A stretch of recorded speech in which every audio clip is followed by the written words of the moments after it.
Frequency Podcast Network. Stories that matter, podcasts that resonate. Did Prime Minister Mark Carney walk back his Davos speech? Mixed messages today from the Prime Minister and from U.S. officials. Plus, the dark side of a fun social media trend. Hi, I'm Virjesh Dave. This is Big Headlines, everything you need to know to be in the know in just 5 minutes. An update now on Mark Carney's phone call with Donald Trump.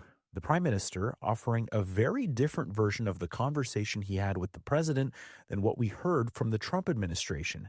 680's Enrique Amaturo joins us with the latest. Prime Minister Mark Carney is now commenting, saying he had a good call with U.S. President Donald Trump, but is not taking back his remarks at Davos. Carney told reporters in Ottawa he meant what he said at the World Economic Forum last week. It comes after the U.S. Treasury Secretary said this on Fox News. I was in the Oval with the president. He spoke to Prime Minister Carney, who was very aggressively walking back some of the unfortunate remarks he made at Davos. Carney received a rare standing ovation for his speech, urging nations to accept the end of a rules-based global order. He did not directly call out the U.S., but Trump later revoked his invitation to join a so-called Board of Peace and threatened 100% tariffs on Canadian goods. Carney will attend question period this afternoon. I'm Enrique Amaturo.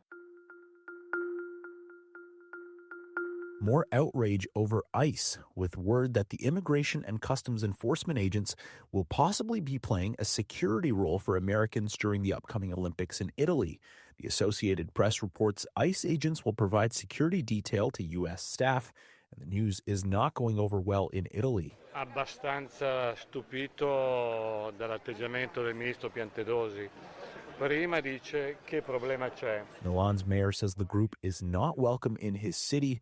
The Olympics in Milano Cortina start February 6th.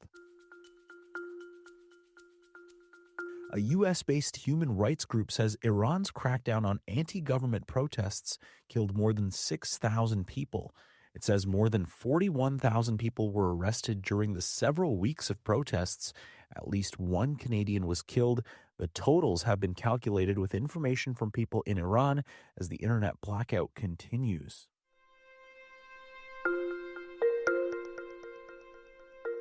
Social media posts throwing it back to 2016 may have a hidden downside.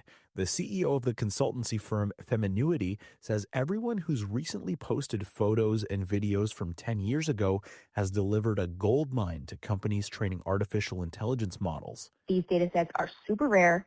They're very, very expensive to replicate, and they're actually really difficult to collect because of ethical constraints and all sorts of things. So for me, I guess the bells went off. She says AI companies can use the data to predict how your appearance will change over time, to develop believable deepfakes, or even track your whereabouts.